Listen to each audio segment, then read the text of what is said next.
Good afternoon, pilots. Welcome to your 5th briefing. Let's get started.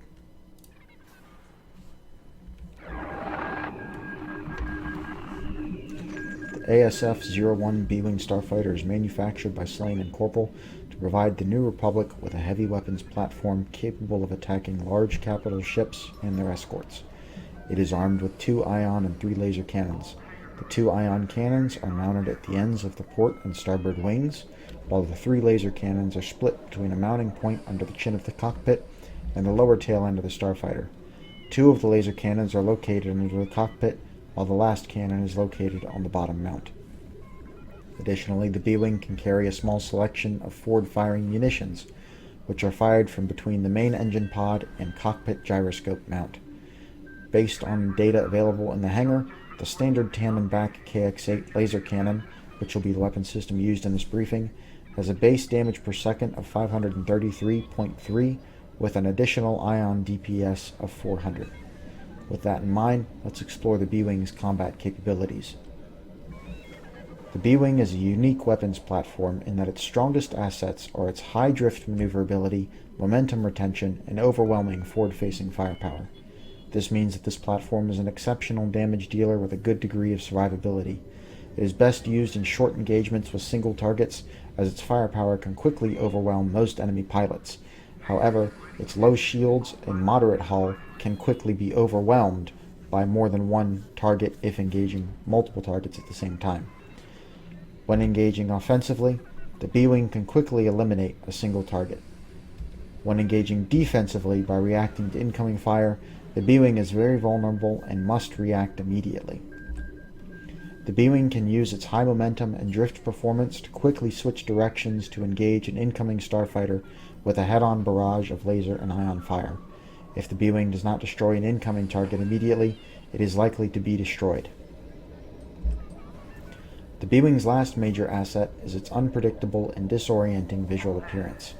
Using the B-Wing's gyroscope allows its pilot to disorient the enemy while also increasing their own survivability by orienting the body of the craft into a more convenient position. In most engagements, I choose to orient the body of my B-Wing into a 12 o'clock position to allow me to better avoid collisions with obstacles in my cockpit's blind spots.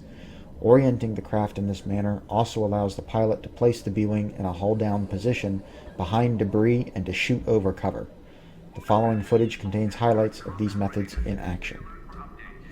For this footage, we will be using the following components. Pause here if you'd like to take a look. Don't tell Titan Squadron I'm coming. If you'll notice, as soon as the combat started, I oriented my B-Wing into the 12 o'clock position and powered up my resonant shields. Having resonant shields at full capacity charges my weapons, allowing me to put power into engines and maximize the ability of the SLAM engine to generate continuous boost. If the B-Wing runs out of power, it is easy to kill. Its best maneuverability is when its engines are at full. By constantly boosting and drifting, the B-Wing can rapidly change direction, allowing it to engage multiple targets at once, as long as it engages those targets and destroys them quickly, which you can see here. Although I've just engaged 3 consecutive targets, it wasn't really a 3 versus 1, it was just 3 engagements of 1 versus 1, where I then pick off as many of these targets as possible, preferably before they get finished.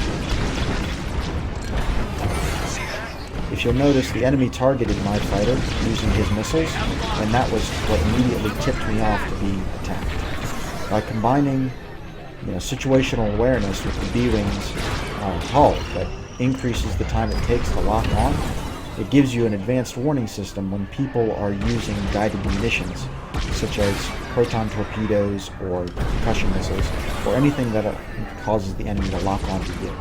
As soon as they start locking, you switch targets to that fighter and eliminate them. Here I switch targets to the TIE Interceptor because he's slower. That allows me to avoid the situation of 2 friendlies attacking 1 target, because I know that my teammates are going to attack that other target.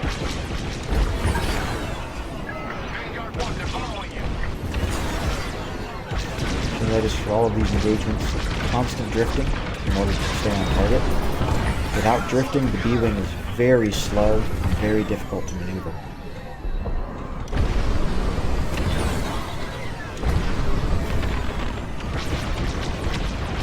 Excellent. You're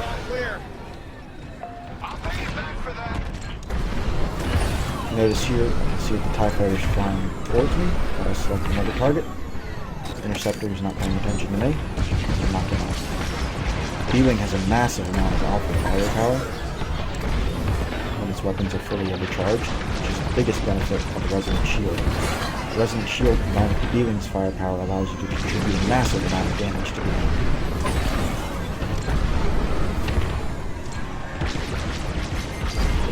You'll notice I'm getting targeted, so I switch targets to the fighter engaging me.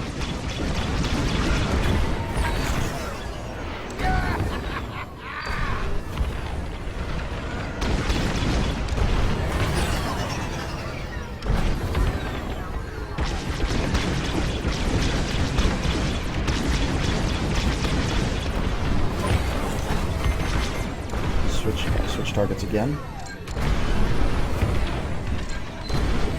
Found the fighter that was targeting me because I can see where he's aiming on this targeting screen. Charging up my shields in order to get my power regeneration for weapons round. Notice how I keep my power and engines as much as possible because a slow B-Wing is a dead B-Wing.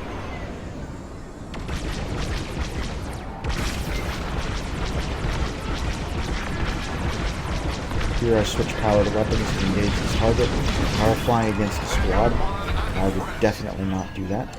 B-Wing, when it's unsupported by fighters or interceptors, is a very easy target to kill. You'll notice I was able to fly through that cover without any difficulty. That was because of that orientation of the B-Wing into a 12 o'clock position. By doing that, you're able to get a lot closer to cover, just like that. Then usually you would collide with that cover. You're holding your tail section out of the way, and in an open area that you can see from the cockpit.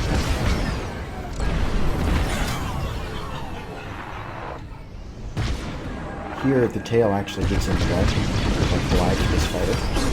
But because I've got it out of the way, I'm able to squeeze through a little opening and avoid colliding and taking the damage. When combined with the additional 40 rockets that the B-Wing gets from that gyro, it's incredibly lethal. So this concludes today's briefing on the B-Wing Starfighter. Remember to use it as a weapons platform and to fly it in a way that best allows you to keep your guns on target.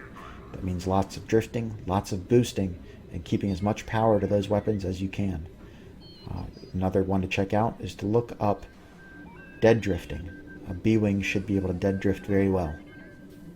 Good hunting, pilots.